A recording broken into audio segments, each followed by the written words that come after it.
കത്തോലിക്ക സഭാ സർക്കുലർ. തുടർഭരണം നേടിവരുന്ന സർക്കാരുകൾക്ക് വരുമാനം കണ്ടെത്താനുള്ള കുറുക്കുവഴിയാണ് മദ്യനിർമ്മാണവും വിൽപ്പനയുമെന്നാണ് സർക്കുലറിലെ പ്രധാന വിമർശനം. IT പാർക്കുകളിൽ പബ് സ്ഥാപിക്കാനും എലിപ്പുള്ളി ബ്രൂവറിക്ക് അനുമതി നൽകാനുമുള്ള നീക്കങ്ങളെയും സഭ പരാമർശിക്കുന്നു. നാടിനെ മദ്യലഹരിയിൽ മുക്കിക്കൊല്ലാനുള്ള ശ്രമം നടക്കുന്നുണ്ട്.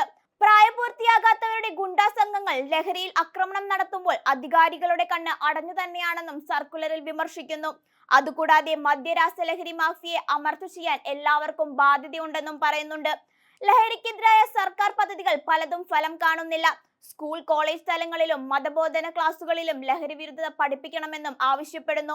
മദ്യത്തിന്റെ ലഭ്യത കുറയ്ക്കണമെന്ന് പറഞ്ഞുകൊണ്ട് അധികാരത്തിൽ വന്ന ശേഷം ബാറുകളുടെ എണ്ണം ദിനംപ്രതി വർദ്ധിപ്പിക്കുകയും ബ്രൂവറി ഉൾപ്പെടെയുള്ളവർക്ക് അനുമതി നൽകുകയും ചെയ്യുന്ന സർക്കാർ പാവപ്പെട്ട ജനതയുടെ ബലഹീനത ചൂഷണം ചെയ്യുകയാണ്. ആരാധനാലയങ്ങളുടെയും സ്കൂളുകളുടെയും സമീപത്തേക്ക് കള്ളുഷാപ്പുകൾ കൂടി എത്തിക്കാനുള്ള നീക്കം ആരോടുള്ള വെല്ലുവിളിയാണെന്നും സർക്കുലറിൽ ചോദിക്കുന്നു.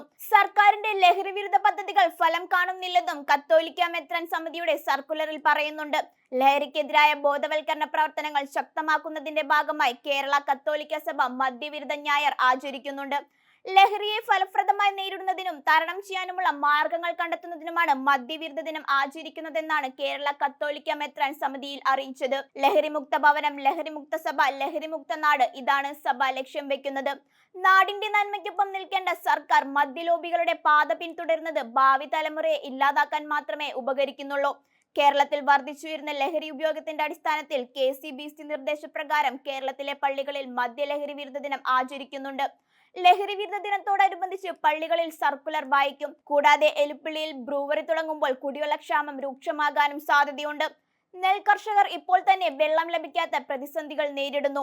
കൃഷിക്കാരെയും സാധാരണ മനുഷ്യരെയും പരിഗണിക്കാതെയുള്ള സർക്കാരിന്റെ നീക്കങ്ങൾ ജനാധിപത്യ മര്യാദയല്ലെന്നും എലിപ്പള്ളിയിൽ ബ്രൂവറി തുടങ്ങാൻ കാണിക്കുന്നതിന്റെ ചെറിയൊരംശം ആത്മാർത്ഥതയെങ്കിലും ലഹരി മാഫിയയെ നിയന്ത്രിക്കാൻ സർക്കാർ കാണിക്കണമെന്നും സർക്കുലറിൽ പറയുന്നു.